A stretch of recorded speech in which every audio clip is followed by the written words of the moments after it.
Hey, I'm Phil Castellano. And I'm Andy Ascolese. Welcome to Band Geek Studio 2.0. I know a lot of you guys saw some stuff that we were doing on social media and wanted a proper studio tour of the new place, and here you have it. Andy helped me build all this stuff. When I say helped, I mean Andy built all this stuff, and thank you, Andy. Of course. So if you want a proper studio tour, buckle up, because here we come.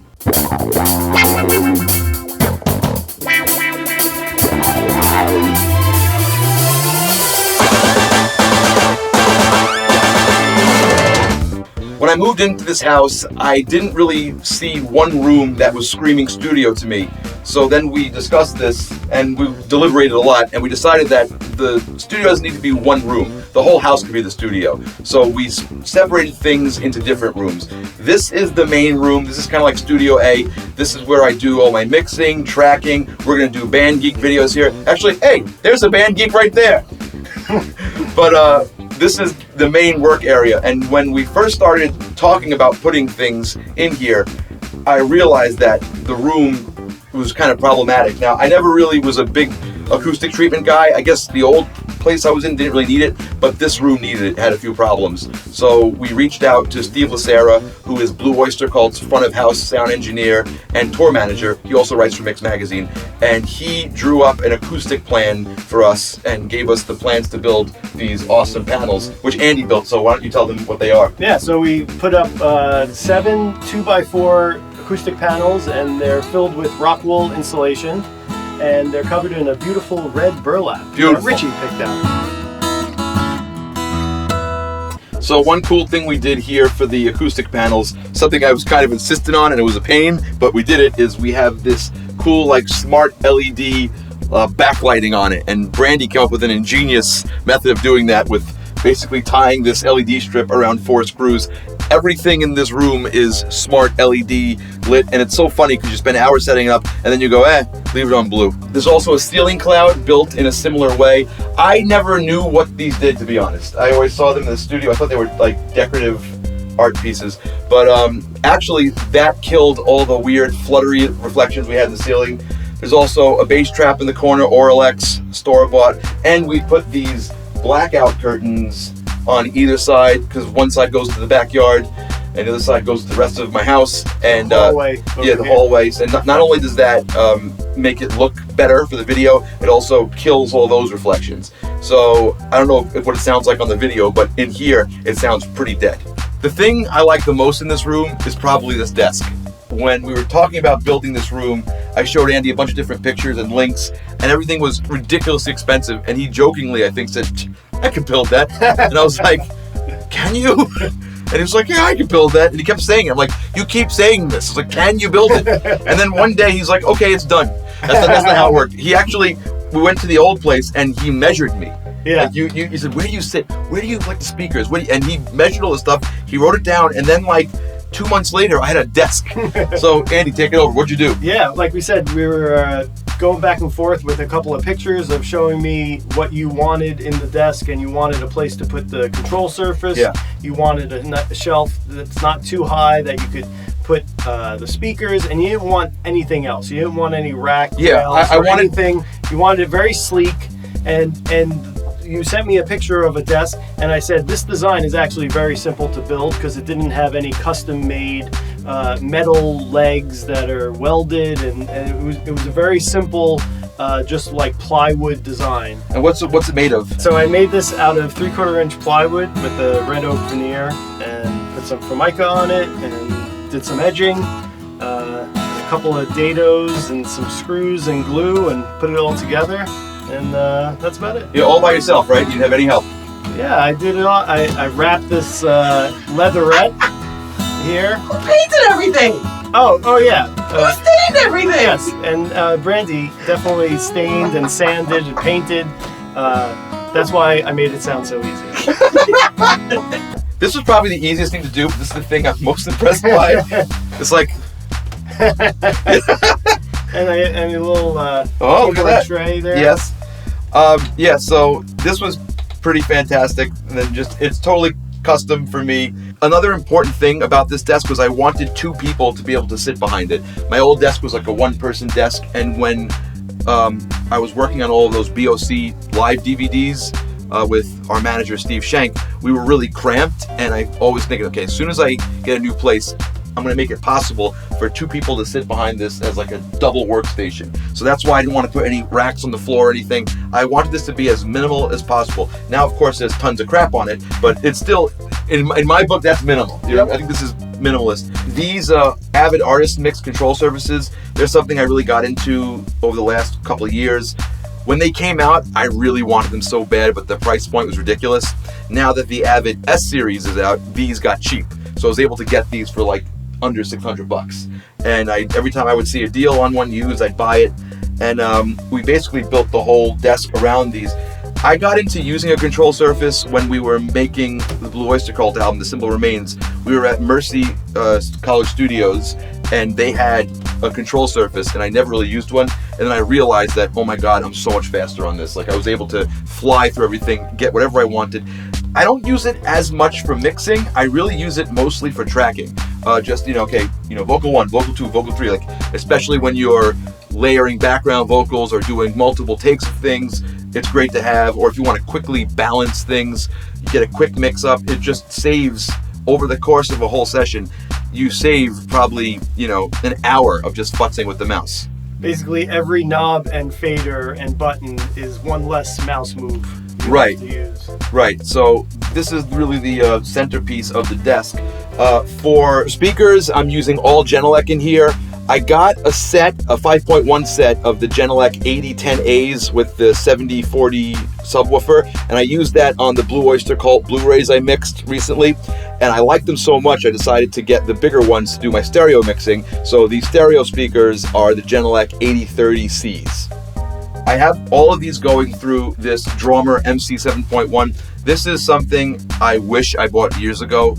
It seemed like such an extravagance to have a speaker controller, but it's so necessary, especially when you want to go back and forth between stereo, mono, and surround. It does all the speaker management. It's right there at my fingers. It's awesome. I love this thing, and I can't imagine working without it. It's amazing.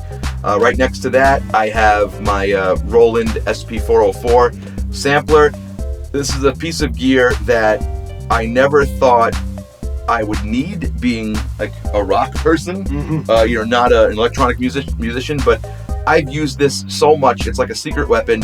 Not exactly in the studio, but we'll use it for Band Geek stuff. We use it on the Carnival 9 video. Blue Oyster Cult, when we did the Agents of Fortune show, I put all the samples on there. It saves my butt all the time, constantly. Also on this desk, I have this tiny little Akai keyboard. This was Andy's idea because everything else is really MIDI'd. And he said, you want one keyboard with built-in sounds that if you want to grab a pitch really quick, like if you, what key is this in? You go, okay, that's, well, now it's off, of course, but I'll put it on. I know, so it's just something easy. And if you're working on a session and you have like a quick part you want to lay down, you don't have to set up another keyboard, it's right there. We were discussing putting a keyboard under here, but it just looked really nice and tidy without it, so that's how we decided to do this. Other stuff on this desk is I'm using a 34-inch Dell ultra widescreen curved monitor, which is cool if you sit this close to it. If you pull back, it gets a little weird, but right up close to it, it works really well. Then there's a, I think, 42-inch Vizio. This is great for video editing, especially we use Vegas and Adobe Premiere, and what we'll do is we'll have the edit screen here and the preview there. Also, sometimes I'll watch a movie in here because the Genelec sound awesome, so that's why I have this ready to go. This is Star Wars The Complete Saga. It's complete, this all 6 movies of the complete saga in here. And that sounds really good. Episode 1 sounds awesome on the Genelec, that's all I'm saying. So yeah, that's basically everything that's in this area. Yeah, so now let's move on to the rack.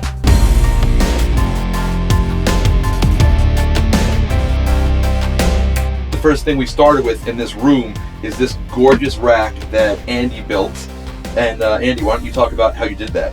Yeah, the same thing. It's just 3/4-inch plywood, some nice stain, and a couple of dados and rabbits and some wheels and top, and you're basically making a box. I like when you say dados and rabbits. Like you think I know what you're saying. Who taught you how to do all this stuff? A dado and a joint, they're different joints that you make. And my dad taught me how to build all this stuff when I was a young child. He actually worked for a small company that built office furniture, and I would actually help him as a like 8-year-old kid. And so he taught me everything I know and how to do this, and he also gave me a lot of pointers on building this stuff. Shout out to Steve Ascolese. And also, another reason to hate Andy, because not only can he play drums, keyboard, bass, guitar, he sings, he writes, he plays. What wood instruments do you play? Wood? You play like winds. No, I don't play any woodwinds. I've seen you play recorder. I can play recorder. But he does it all, basically. And I love him. Let's talk about what's actually in the rack. We decided that it was going to be better to have everything in one rack instead of two like side flank racks. And it's working out really well. Well, first of all, I like this like desktop thing we built here because I have this controller. This is the new Roland A49. If you're looking for synth action keyboard controller, this thing is awesome. I love this. I bought 2 of them. Small. Yeah, it's tiny. Also, the coolest thing about this is it's recessed on the back, so it doesn't take up more room than it needs to. It's really cool. So if I'm doing some serious keyboard playing, I'll just literally drag this over there onto the little armrest, and that's how I'll do it. So in the rack here, I'll start from this side. First, we have my 500 series of mic pre's. This might have been in the other video. I didn't really change much. Oh, you know, I did change some stuff since then. So on Andy's recommendation, I actually got, I think, all of these. I think you recommended all of these because you're a big fan of the APIs. Yeah. What do you have? I have the 4-channel API rack unit. Yeah, he loves those. So I got a pair of these. And I also have, these are 512Cs, and then you actually found these on Reverb and said, buy these. Yeah. So these are Vintech VA573s. Also recommendation of Steve Lacera. That's again. right, thank you, Steve Lacera. And they're sort of Neve clones, I guess, Neve 1073 clones. And what I did is, this is a radial workhorse 500 series chassis, and you can set it up for the signal to flow from left to right. So I actually have each of these 500 series preamps going into its own DBX 560A compressor, just because it was tough to get the right level going into Pro Tools, and it would peak all the time. So this is just like a very gentle peak stop safety. Yeah, safety compressor. But I actually really like the sound of the DBX 560s, and I've been using them a little more and getting a little braver with the compression as we go on. But I love these, and I love them so much I bought 4 of them. The most used piece of gear in the studio, well, one of them is probably this. This is I've been using this for years. This is the SSL Solid State Logic Alpha Channel X Logic channel strip. This is my vocal sound right here. I love using this. I mean, I know I have a rack full of vibe up here, but this is just clean and clear and beautiful. It's amazing. I know it sounds like a skincare commercial, but this is my main thing. I use this almost all the time. Under that, I have the Universal Audio 4710D. Very popular. I use this on bass a lot. I use this, I got this when we started doing Band Geeks because I needed more inputs. I also use the ADAT pass-through to get more channels in and out of the my interface. But this has the tube solid state thing. It sounds awesome, and I use it, like I said, on bass. And this is like my fancy DI, pretty much. But I use it on mics too. Under that, I have a Motu 8 pre. This is basically just for more inputs, like things like phones go in there, things that I don't want to have any sort of coloration. ADAT. Yeah, also light pipe or ADAT. Then I have my very fancy PowerPlay Pro 8. This is for the podcast or the Band Geek Live stuff, where it's everybody gets their own headphone mix. That's all set up with the Motu, which we'll get to in a second. 3 patch bays. I actually have several snake boxes going throughout the house, which is kind of exciting. And we have this bottom mic patch bay that was wired by Brandi Metaxas. Thank you very much. Thank you. Thanks for the acknowledgement. Yes, and that goes to, well, they're all routed to the patch bay, but I have a snake over there, a snake over there, a snake downstairs. It's a little crazy. We went nuts. My uncle and my cousin and my friend Mark Rucci were here, and we ran like 1,000 feet of cable all over the house. Moving over to here, I have my Motu corner here. I'm a big fan of Motu. Actually, Mark Rucci turned me on to Motu.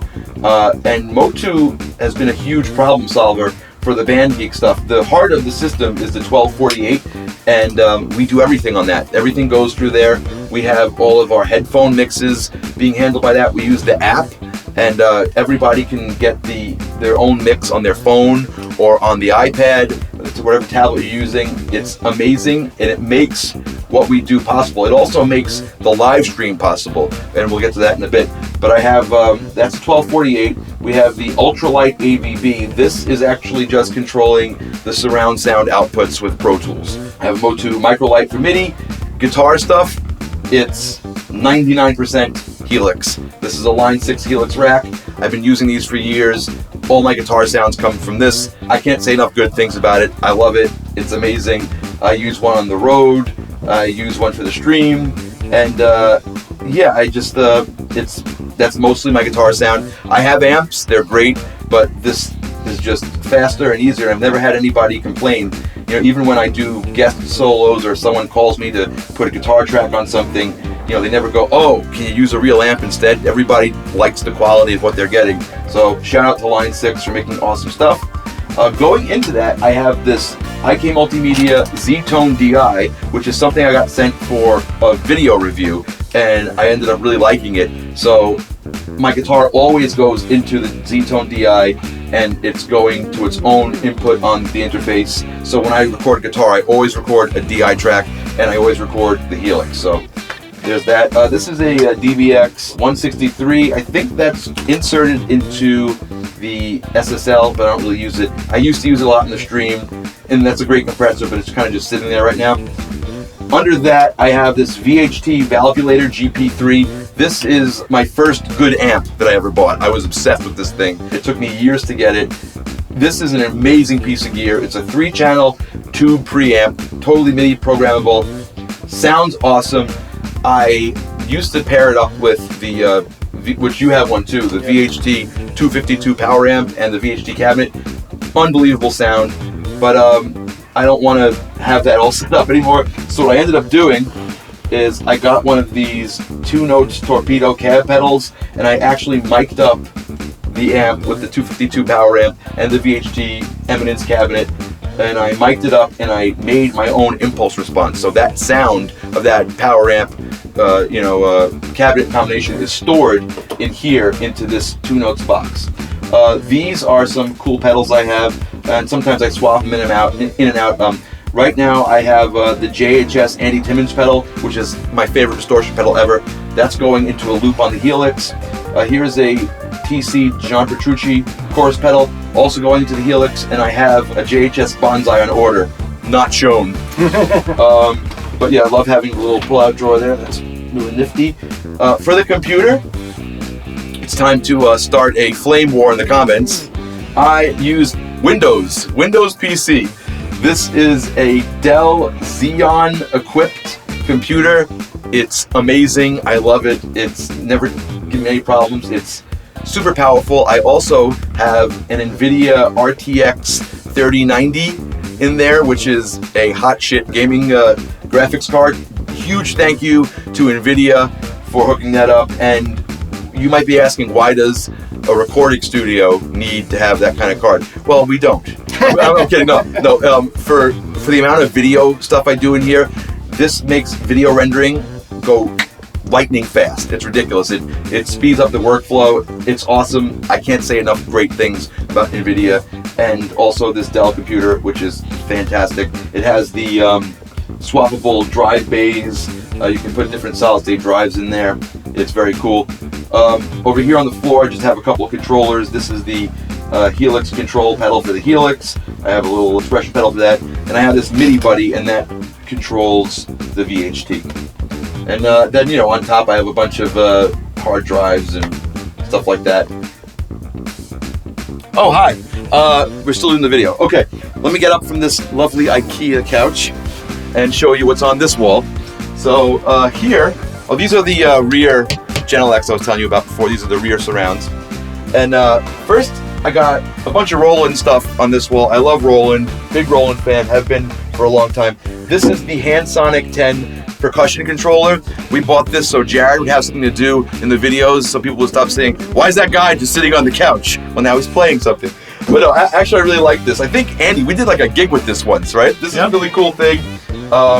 Then we have a couple keyboards here. This is probably my favorite keyboard. This is the Roland Fa06. This is something we get on the road sometimes with Blue Oyster Cult. Great synth action keyboard, 61 key. It's got all these sounds in it. We can do samples, we can do SD card slot. Very cool. Under that, I have Andy's. Andy's kind enough to loan me his PC88 Kurzweil. It's a nice, standard 88 key weighted piano type thing. So that's for basically Band Geek stuff. But if I want to play like a piano thing or practice for Blue Oyster Cult, I'll do it right here. And then of course we have the V-drums, the Roland TD11K, I think.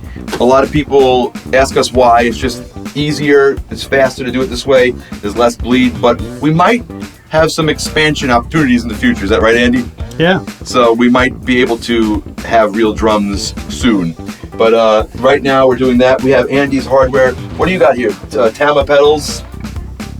Yeah. Right, that's what you use? Yeah. Well, one of those is yours. Oh, what? Yeah. We don't know anymore. It's very, we're back and forth, me and Andy. But yeah, that's this wall. Coming out of the wall over there is we have this little snake box that actually is running all the way across the room through the floor because we didn't want to have cables running anywhere across the floor, so it's very neat. So since this is a YouTube video, you have to have a section about your storage solution. So this is a bookcase that I ended up putting all my cables and mic accessories and and everything's labeled so I know what they are, which is obsessive compulsive, I understand that. But we use mainly Audio-Technica stuff here. I use all Audio-Technica headphones. In fact, I have to start pulling these out now because we're gonna do a video. Microphones, primarily Audio-Technica. This is my main mic. This is an Audio-Technica AT4047 multi-pattern MP. This thing sounds incredible. I love it. But we have some other stuff here, like we have some Audio-Technica handhelds. I have a 4040, a 4033. I also have some other brands. I have an RE20, I have some Neumanns, I got a couple Shores, but I stick to the Audio-Technica most of the time and it just works for us. And so pop filters, your USB cables, all this stuff is here, and there's more little storage areas throughout the rest of the house. Now let's take a look in here. This is basically a humidor. So I have some guitars in here. I figured instead of having guitars on the wall of the studio, we needed to make more room for the acoustic treatment. So all the guitars are in here. I want to thank my cousin Phil for helping hang this. Andy helped, and my uncle Phil helped a lot too. We made these little recessed rabbits, is that right? Yes. And we put some LED lighting there. So this is also like a setup if I have to do a product video or like a guitar demo. I can sit here, I can do an interview here, and it's a nice place to put some of this gear. I do have amps. There's proof. Here's a really cool Angle Steve Morse head. This is a Marshall 212 cab, which has, I believe, the 70-watt Celestians in there. The same for the cabinet that goes with this, which is currently on the road. This is something I got from my grandmother's music store. This is an old Roland DC30 analog chorus echo. It has a lot of characteristic, a cool like dirty delay kind of thing. It sounds great. It's in the loop of this amp right now. Over here, if you can see this is a real deal SH101 Roland analog synth. This thing sounds incredible. Me and Andy will use this from time to time. Over here, I have my little Vox Brian May amp, which is a secret weapon. I've used that quite a bit on a lot of the Queen videos that we've done. Here is a VHT Pitbull Special 30, I believe. And here's that cabinet I was mentioning before with the Eminence speakers in it. Great sounding cabinet.